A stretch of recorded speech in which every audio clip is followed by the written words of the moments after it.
আসসালামু আলাইকুম guys. ব্রাউনবেরিয়া fish, আমি নয়ন ইসলাম। আপনাদের সবাইকে জানাই স্বাগতম। আপনাদের রিকোয়েস্টেই এই ভিডিওটা সম্পূর্ণ করা। বেটা ফিশ ব্রিডিং এর A to Z পর্যন্ত আমি আপনাদেরকে বলে দিব। আর নতুনরা কিভাবে বেটা ফিশ ব্রিডিং করবেন এবং পুরাতন যারা বেটা ফিশ ব্রিডিং করে ব্যর্থ হয়েছেন, আমি আজকে আপনাদেরকে গোপন ট্রিক্সগুলো বলে দিব। যেই ট্রিক্সগুলো সবাই সচরাচর বলে না, যার ফলে আপনারা ব্রিডিং এ ফেল হন। তাই আমি ভাবলাম সবকিছুই আজকে আপনাদেরকে আমি বলে দিই, যেন আমার মতন ভোগান্তিতে না ভোগেন এবং টেনশনে না থাকেন কেন হচ্ছে না, ভিডিও দেখার পরে সেম টু সেম করার পরও কেন আমি ব্রিডিং এ সফলতা পাচ্ছি না। আমি তো এই ভাইয়ের ভিডিও দেখে সেম টু সেম করলাম, বাট ভিডিও দেখেও তো আমি ব্রিডিং এ ফেল। তাই চলেন শুরু করা যাক। প্রথমে আপনি 2 লিটার বা 5 লিটার পানি নেবেন। 3 দিনের পুরাতন বা 1 সপ্তাহ পুরাতন পানি হলে ভালো হয়, বাট নতুন পানি দিয়েও হয় যে পানিতে আপনার আয়রন ওঠে না। নেওয়ার পরে দেখেন, আমি বলে আপনাদেরকে দেখাচ্ছি। বলের মাধ্যমে পানি দিলাম, দিয়ে আমি আঙ্গুলটা দেখাইলাম যে কুটটুক উঁচু আপনার 4 ইঞ্চি। তারপরে আপনারা সুস্থ সবল ভালো দুইটা মেল এবং ফিমেল মাছ নেবেন। দেখেন, আমি মেল একটা বেটা মাছ নিয়েছি। তারপরে এইটাকে আমি পানির ভিতরে দিয়ে দিব, বলে দিব যেন পানির টেম্পারেচার আর এটার পানির টেম্পারেচার অ্যাডজাস্ট হয়। তাহলেই মাছটার সুস্থ থাকবে। আর যদি সাথে সাথে দেন, মাছটা কিন্তু অসুস্থ হয়ে মারা যাবে। শুধু বেটা না, প্রত্যেকটা মাছের পানি টেম্পারেচার মিলিয়ে তারপর মাছ ছাড়বেন। এটা প্রত্যেকটা মাছের জন্য। এখন আমি ফিমেল বেটা মাছটা নিয়ে নিলাম। এটার কিন্তু এগ আছে, মাশাআল্লাহ দিলেও ভালো এগ এগ হইছে। তো এই এগ দেখে নেবেন যে এগ হইছে কিনা, মাছটা প্রাপ্তবয়স্ক কিনা, সুস্থ সবল কিনা দেখে তারপরে আপনারা কিন্তু ব্রিডিং এ দিবেন। আর না হলে কিন্তু আপনাদের ফেল হওয়ার চান্স থাকবে। তাই আগে সর্বপ্রথমেই মেল এবং ফিমেল মাছটা আহ, দেখে, ভালোভাবে দেখে যে সুস্থ আছে, এগ হইছে, তারপরে তাদেরকে ভালো খাবার দেওয়া হয়েছে, তারা অ্যাক্টিভ অ্যাক্টিভ দেখেই তারপরে তাদেরকে দিবেন। আমি ফিমেল মাছটাও দিয়ে দিছি। পানির টেম্পারেচার যেন অ্যাডজাস্ট হয়, দুইটা একসাথে ছাড়বো না। পানির টেম্পারেচার অ্যাডজাস্ট না হলে কিন্তু সমস্যা। আর এখন আমি কিন্তু নিচ্ছি, দেখেন, বাবুল পলি আর কি। আপনার সচরাচর কোনো প্রোডাক্ট আনলে দেখবেন এইসব বাবুল ওলা পলিগুলো পাওয়া যায় পার্সেলে। তো ওই বাবুলগুলো পলিগুলো কেটে নেবেন, কেটে এরকম সাইজ করে নিয়ে তারপর দিয়ে দেবেন, যেন মেল মাছটা যখন বাবুল দিবে ওই পলির নিচে দেয়, তাহলে বাবুলগুলো সহজে ফুটবে না। আর দেখেন, আমি প্রায় আধা ঘন্টা পরে মেল মাছটা ছেড়ে দিলাম পানিতে। আধা ঘন্টা পরে আপনারাও কমপক্ষে আধা ঘন্টা রেখে তারপর ছেড়ে দিবেন, পানি অ্যাডজাস্ট হয়েছে। এখন আমি ফিমেল মাছটাকে ছাড়বো না, ফিমেল মাছটা এইভাবে একদিন আমি রেখে দিব 24 ঘন্টা পর। তারপরে যখন আমি দেখবো যে মেল মাছটা বাবুল দিছে, যদি বাবুল না দেয় তাহলে কিন্তু আমি ছাড়বো না, মেলটা চেঞ্জ করে দিব। আর যদি বাবুল দেয় তাহলেই কিন্তু আমি ফিমেল মাছটা ছাড়বো। তো তাদেরকে দেখতেছি তারা কি আকর্ষণ হয় কিনা, একজন আরেকজনের প্রতি কোনো পছন্দ থাকে কিনা, তারপরেই তাদের বোঝা যাবে কি হবে না না হবে। আমি কিন্তু একটা কাটা ওয়ান টাইম নিছি, তো পানি টেম্পারেচার কিন্তু অ্যাডজাস্ট হয়েছে। তো এখন আমি কাটা ওয়ান টাইমটার ভিতরে ফিমেল মাছটা দিয়ে দিব, যেন আমার বাবুল দেওয়ার সময় মাছটা উঠাইলে যেন বাবুলগুলো নষ্ট না হয়। কারণ ওয়ান টাইমে থাকলে পানি ছাড়তে গেলে বাবুল নষ্ট হয়ে যায়। এটা কিন্তু একটা গোপন টিপস, যেটা করতে গেলে বাবুল নষ্ট হয়ে যায়। আপনার কিন্তু অবশ্যই ঢেকে রাখবেন। এখন আমি একদিন পর চলে আসলাম, 24 ঘন্টা, অন্তত 24 ঘন্টা রাখবেন। 24 ঘন্টা পর আমি ঢাকনা উঠায় এখন আপনাদেরকে দেখাচ্ছি। এই যে দেখেন, বাবুল দিছে কিন্তু, মাশাল্লাহ, মাশাল্লাহ, ওরা বাবুল দিছে। তো দেখা যাচ্ছে যে হ্যাঁ, আমার মেল মাছটা অ্যাক্টিভ, বাবুল যেহেতু দিচ্ছে, তো সে রেডি অলরেডি। তো এখন আমি ফিমেল মাছটা ছেড়ে দিব। আপনারাও এইভাবে ফিমেল মাছটা ছেড়ে দিবেন। আহ, এখন কিছুক্ষণ দেখবেন তাদেরকে, একটু 10 মিনিট দেখে উপভোগ করবেন। এই মুহূর্তটা অনেক সুন্দর যদিও, তাদেরকে দেখবেন। আর আপনারা কিছুক্ষণ দেখবেন, তাদেরকে ফলো রাখবেন যে মারামারি বেশি করে কিনা। যদি বেশি মারামারি করে, একজন আরেকজনকে যদি বেশি আঘাত করে, তাহলে কিন্তু ফিমেল মাছটা তুলে ফেলবেন। না হলে কিন্তু যে কোনো সময় একটা অঘটন ঘটে যেতে পারে, মেলের সাথে বা ফিমেলের সাথে অঘটন ঘটলে কিন্তু মারা যেতে পারে। তো এই জিনিসটা খেয়াল রাখবেন। নতুনদের জন্য এই কথা, যারা ব্রিডিং করবা বেটা ফিশ শুধু, তোমরা কখনোই এক জোড়া বেটা ফিশ ব্রিডিং করবা না। অন্তত পাঁচ পাঁচ জোড়া বেটা ফিশ ব্রিডিং করবা অন্তত, সর্বনিম্ন 5 জোড়া, 10 জোড়া হলে ভালো, তাহলে সাকসেস বেশি পাবা। আমি কিন্তু এক জোড়া ব্রিডিং করি না, আমি কিন্তু এইখানে প্রায় 6-7 জোড়া ব্রিডিং এ বসাইছি। দেখেন এটা আমার হচ্ছে ডাম্বয়ার, এটাও ফুল ডাম্বয়ার আর কি, ডাম্বয়ার মোজাইক এলিফ্যান্ট যেটা বলে। তো একটা কখনোই ব্রিডিং করবা না।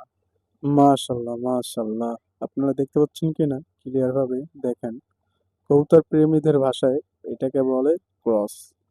তো ক্রস হচ্ছে, এই দেখেন ক্রস হওয়ার পরে কিন্তু ফিমেল মাছটার পেট থেকে এগ পড়ে যাচ্ছে আর কি, ডিমগুলো ছেড়ে দিচ্ছে। আর ওই ডিমগুলি কিন্তু একটা একটা করে মেল মাছটা মুখে নেবে। মুখে নিয়ে তারপরে এই মেল মাছটা কিন্তু উপরে যে বাবুল দিছে, যে পলিতে বাবুল দিছে, ওই পলিতে বাবুলগুলা ভিতরে একটা বাবুলে একটা করে ডিম রাখবে। প্রত্যেকটা বাউলে সে প্রত্যেকটা ডিম রাখবে আর কি। এটা হচ্ছে মেল মাছটার এখন কাজ। যতক্ষণ পর্যন্ত এই না ছাড়বে ততক্ষণ পর্যন্ত আপনারা রাখবেন। এই জিনিসটা কিন্তু প্রায় 3 ঘন্টা অন্তত রাখবেন। 3 ঘন্টা পর্যন্ত ওদের মিটিং টাইম আর কি, মিটিং শেষ হয় না। তো এই মিটিং টাইমটা পর্যন্ত আপনারা খেয়াল রাখবেন যে কখন ছাড়া হয়ে গেছে। ফিমেল মাছটা কোনো এক চিপায় কোনায় বসে থাকবে, বুঝবেন যে হ্যাঁ এগ ছাড়া শেষ, তখন কিন্তু ফিমেল মাছটাকে আলাদা করে দিবেন। হ্যাঁ, আর সবাইকে বলছি, মাছ কিন্তু অবশ্যই 4-5 জোড়া নিবেন, বেশি নিবেন। কারণ আপনি যতই ভালো মাছ হোক, আপনি যে 5 জোড়াই সাকসেসফুল ভাবে ফুটবে, এটা হচ্ছে কপালের উপরে ডিপেন্ড করে। যদি লাক ভালো হয়ে থাকে তাহলে অবশ্যই 5 জোড়া থেকে ফুটবে। দেখেন আমার ডাম্বয়ার আরেক জোড়া এখানে, ফিমেল মাছটাতে, এই মাছটা কিন্তু অনেকগুলা ডিম দিছে ভাই, 500 প্লাস ডিম আমার বোতলে ছেড়ে দিছে। তো ওকে ব্রিডিং এ করানোর পরে ফেল, তাই আলাদা করে দিছি। এই দেখেন, আবার আমি মাছটাকে দেখাইতেছি প্রায় 3 ঘন্টা পরে। 3 ঘন্টা না, প্রায় সরি 2 ঘন্টা হবে। ওদের কিন্তু এখনো মিটিং শেষ হয় নাই, এর মানে মাশাল্লাহ দিলে আমি এটা থেকে না হলেও 500-700 বা 800 মতন ডিম পাবো। হ্যাঁ, তো তারা লং টাইম ধরে মিটিং চলতেছে। তো বেশি দিবেন, কারণ বেশি দিলে অন্তত সাকসেস হবেন, না হলে কিন্তু আপনার মানে যারা নতুন তারা কিন্তু হতাশা হয়ে এই লাইন থেকে সরে আসবেন। তাই ভাই আমি একটা কথাই বলি, যারা ব্রিডিং করবা, বেটা মাছ নিয়ে কাজ করবা, অবশ্যই বাজেটটা একটু বেশি রাখবা। রাইখা দরকার পড়লে তুমি 20 জোড়া মাছ নাও, ব্রিডিং এর মতন আর কি। উম, ভালো একজনের থেকে আহ, বলবা যে ভাই আমি তাদেরকে দিয়ে ব্রিডিং করাবো, তো আমাকে 20 জোড়া মাছ দেন। তখন 20 জোড়া নিলে তুমি প্রথমে 10 জোড়া করো, ওই 10 জোড়ার থেকে অন্তত এক জোড়া হলেও ব্রিডিং সাকসেস হবে এবং তোমার শিখা হয়ে যাবে। আর যদি তুমি এক জোড়া নিয়ে করো, তাহলে ভাই এক জোড়াতেই ফেল হবে, তুমি শিখতে পারবে না কিছুই। তো তোমার আস্তে আস্তে এক জোড়া ফেল হয়েছে, তুমি ভাবলা যে আমি আরেক জোড়া নিই, আর 2 জোড়া নিয়ে করবা, ফেল হইবা। আর যদি এক জোড়াতেই হয়ে যায়, তখন পরবর্তীতে দেখা যাবে তুমি 5 জোড়া দিচ্ছ, 5 জোড়াতেই ফেল। তাই সব সময় ব্যাটা ফিশ ভাই ব্রিডিং করবা বেশি মাছ নিয়ে। আমার কিন্তু মাছগুলোর এগ ছাড়া শেষ অলরেডি। তো আমি ফিমেল মাছটা আলাদা করে দিয়েছি, না হলে ফিমেল মাছটা কিন্তু ডিমগুলো আবার খেয়ে ফেলবে। তাই ওকে আমি রেস্ট দিয়ে দিয়েছি। আর ফিমেল মাছটাকে এখন ভালো প্রোটিনযুক্ত খাবার দিবেন অবশ্যই। লাইভ ফুড হলে খুব বেশি ভালো হয়, লাইভ ফুড দেওয়ার চেষ্টা করবেন ফিমেল মাছটাকে এখন। যদি ভালো খাবার দেন, লাইভ ফুড দেন, ভালো খাবার পায় আর এবং খায়, তাহলে কিন্তু আপনি 15 দিন পরে ওর থেকে আবার ব্রিডিং এ বসাইতে পারবেন। মাশাল্লাহ মাশাল্লাহ, আপনারা দেখতে পাচ্ছেন কিনা এগ থেকে কিন্তু আমার বেবি বের হয়ে গেছে অলরেডি। বেবিগুলো কিন্তু সুইম করতেছে। আহ, যদিও পুরোপুরি ফাটেল থেকে বের হয় না এখনো, ওরা ফাটেনি। অর্ধেক ডিম আর অর্ধেক মানে বের হইছে। আর উপরে দেখা যাচ্ছে কিন্তু মাশাল্লাহ দিলে অনেক বেবি হইছে। আনুমানিক ধরেন 500+ বেবি হবে মাশাল্লাহ দিলে এখানে। তো আমার এইটা কিন্তু সাকসেস হয়েছে, এর মানে যে 7 জোড়া বসাইছি 7 জোড়াই যে সাকসেস তা কিন্তু নয়। আমার ডাম্বয়ার 2 জোড়া দিছি, বাট 1 জোড়ার থেকেও ভাই আমি সাকসেস হইনি, ফেল হয়েছি। তো আপনাদেরকে দেখাবো। আর আরেকটা এই যে বলে যেটা দিছিলাম, এই বলের এইটাও কিন্তু মাশাল্লাহ দিলে আহ, বাচ্চাগুলো ফুটে গেছে।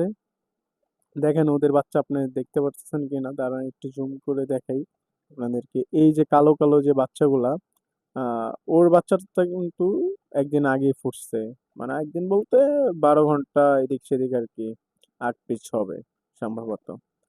আহ, এই যে এখন ভাই এই মুহূর্তটা কিন্তু অনেক সুন্দর, প্রত্যেকটা ব্রিডারের জন্য সবথেকে শান্তির এবং চোখ জুড়ানো মুহূর্ত এইটাই, যখন বাচ্চাগুলা বের হয়। মাশাল্লাহ, আপনারা কিন্তু অবশ্যই মাশাল্লাহ বলবেন এবং আমার জন্য দোয়া করবেন। নতুনরা তোমরা আমার জন্য দোয়া করবা। দুঃখজনক একটা বিষয় হয়েছে, তো সবাইকে সতর্ক করছি আমি।